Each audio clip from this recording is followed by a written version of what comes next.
you just witnessed was the fourth stage of the washed coffee process. This is similar to the natural drying process, but with a few alterations.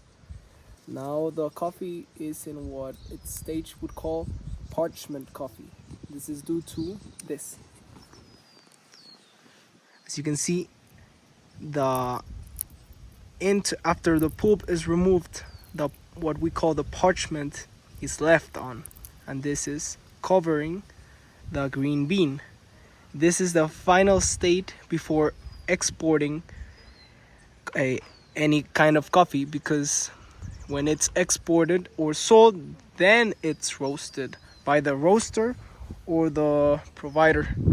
We can even roast it ourselves, but that depends on the sale, on the situation as well. As you can see, all of this is parchment coffee that is being dried, and it's on the second day of drying in these beds.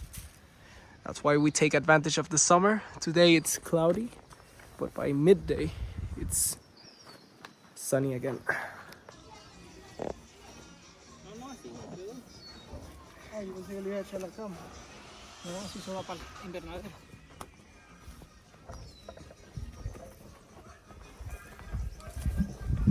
Esos que están rotos los pones aparte, no los vamos a usar más.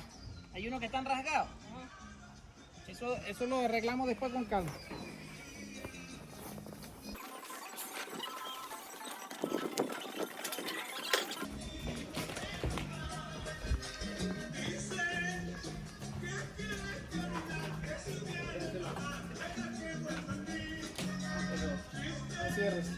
Okay, what you just witnessed was us taking the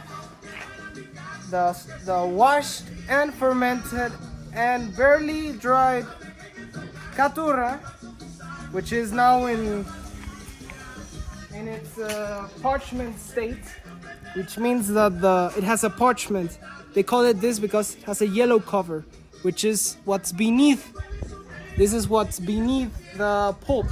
Once the washed machine takes out the pulp, the parchment stays on, but it has to be fermented in some tanks. I'll show you now. Once it's dried, now it goes to the second stage, which is going to the greenhouse. Put the wide mode on, 0.5. Yeah. Here in the greenhouse, at midday in summer, basically now, it gets around 40 to 50 degrees on a sunny day. Now it's hot, but not as much. You film here, you can see temperature is higher up here, and every day it gets drier. This process takes about 2 to 3 weeks to complete, and we have to move because every day people are harvesting, and every 2 days we fill beds, we ferment, take out the bags, and on over and over for the entire season. This is an example of how dry the beans can get, but this is just the pulp. You see? Corta? An example of the amount of coffee that comes every single day or every 2 days when we collect the coffee and pay our collaborators. It's here.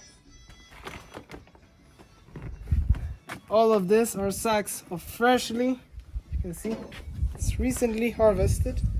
They have the juice on it, still juicy, the bin is inside. What we do with this machine is it fastens up the process. Not like natural dry process, which you could see there. It's when we leave the coffee directly from the harvest all the way there after the floating is done. But here, instead of pouring it directly to the beds after floating the coffee, what we do is put the fresh harvested coffee directly in our despulpadora machine. This fastens up the process a bit more. Then it goes directly to fermentation. This is our lab, by the way. Here in fermentation, the coffee, its smell is huge. You can see how the natural fermentation is making process. Ooh, smell is great.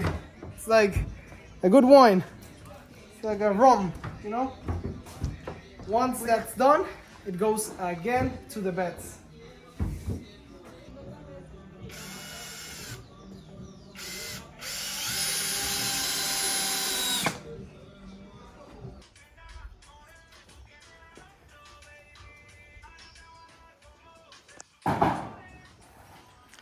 Well, the greenhouse is being remodeled. We're using these sinks to cover the drying coffee, which is inside. This is because it always rains in the afternoon, either it's summer or winter. Here it rains every single day, a little bit, but it rains. So we're applying this sink functionality for the moment. It works, and the heavy things are so that the winds do not take the thing off. One has to be really careful with these insects. Last time I touched one of those, with my hand, it looked like a globe. So yeah, you find them all around. Now we have scorpions going, this bad gusanos and other things going, so one has to be careful with this. These were the only 4 survivors from last night. Our entire ranch was killed by coyotes. What can we do? We had over 30 chickens. Now the fourth that were trapped in that tiny house. But the entire ranch was just killed by coyotes. What can we do about it?